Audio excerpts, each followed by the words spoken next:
ഇല്ലാത്ത സ്ഥിതിക്ക് ചേട്ടൻ തന്നെ ആകട്ടെ, അല്ലാതെ എന്താ ചെയ്യാ? ഒക്കെ കർമ്മഫലമെന്ന് കരുതിയാ മതി. അതങ്ങോട്ട് വാങ്ങും എന്നെ.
കൃഷ്ണദാസനെയും ഈപ്പച്ചനെയും കൊന്നത് ഈ മാധവൻകുട്ടിയല്ല.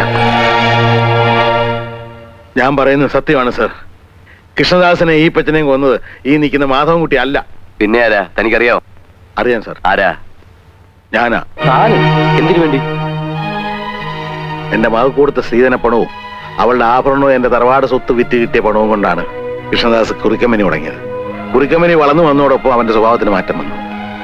പെണ്ണിനും മദ്യത്തിനും അടിമയായ അവന് അവസാനം ഭാര്യയും കുഞ്ഞൊരു അതിയപ്പറ്റായി സാറേ. എനിക്കിനി ആ മനുഷ്യന്റെ കൂടെ ജീവിക്കാൻ വയ്യച്ച, മതിയായി. എപ്പോഴാണ് അയാൾ എന്നെയും കുഞ്ഞിനെ കൊല്ലുകയെന്നറിയില്ല. ഈ നരകത്തിൽ നിന്ന് അച്ഛൻ എങ്ങനെയെങ്കിലും എന്നെ കൊണ്ടുപോകണം. എന്താ മോളെ പാടുകള്? സേറ്റുകൊണ്ട് കുത്തിയതാ. ഇതിന് തക്കായിട്ട് എന്താ ഉണ്ടായതിപ്പോ? അച്ഛനോട് ഞാൻ എങ്ങനെയാ പറയാ? പുറത്തുനിന്ന് വേറെ പെണ്ണുങ്ങളെ കൂട്ടിക്കൊണ്ടുവന്ന്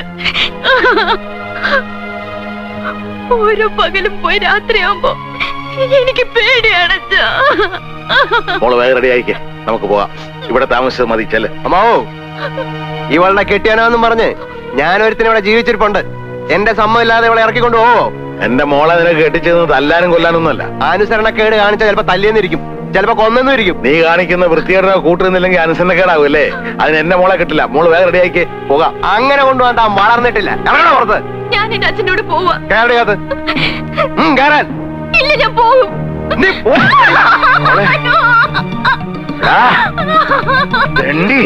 കാച്ചിക്കളയും ഞാൻ.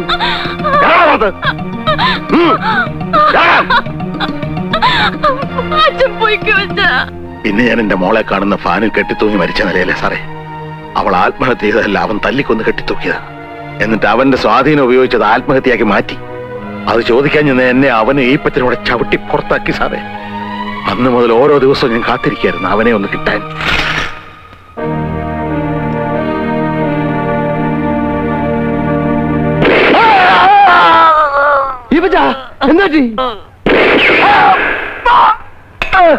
ഇതാണ് സാറേ ഉണ്ടായത്. കുറ്റയേറ്റ് പറഞ്ഞ് കീഴടങ്ങണമെന്ന് പല പ്രാവശ്യം ഞാൻ വിചാരിച്ചതാ. പക്ഷെ എന്റെ അമ്മ മോൾ അനാഥയാകുമല്ലെന്ന് ഓർത്തപ്പോ മനസ്സെന്നെ വിലക്കി. എന്നോട് പൊറുക്കണം കേട്ടോ. വാ, എനിക്കൊരു ഉപകാരം ചെയ്യണം. എന്റെ അമ്മൂമ്മക്ക് ആരോരും ഇല്ലെന്ന് അറിയാമല്ലോ. അവളെ അച്ഛന്റെ സ്ഥാനത്ത് നിന്ന് വളർത്തണം.